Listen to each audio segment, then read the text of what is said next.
Hello, today we will guide you through how to create a price chart in Koyfin. By the end, you'll know exactly how to open a historical price chart, choose a symbol, add the right metric, and fine-tune the chart's look, so it's easy to read and ready for analysis.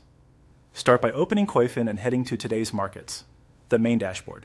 This page gives you a broad snapshot of what's moving, and it's also where you'll access the charting tools.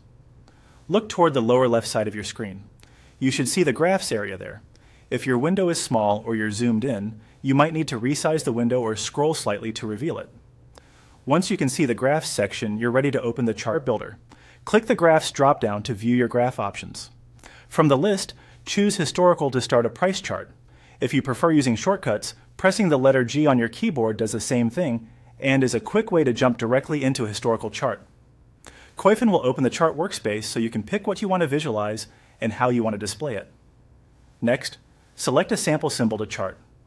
Use the symbol search at the top of the chart area to type a ticker or company name. Koyfin will suggest matches as you type.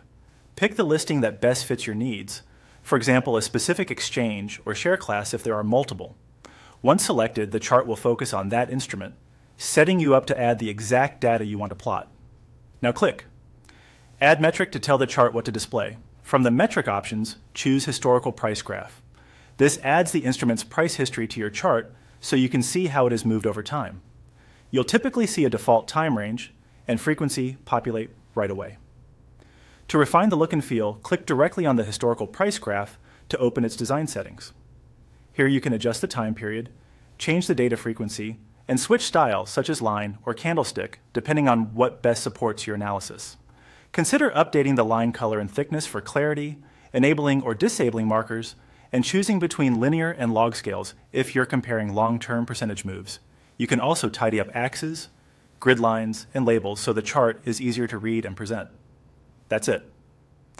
You navigated to today's markets, opened the Graphs menu, launched a historical chart, selected a symbol, added the historical price graph metric, and customized the design. Your price chart in Koyfin is ready to use.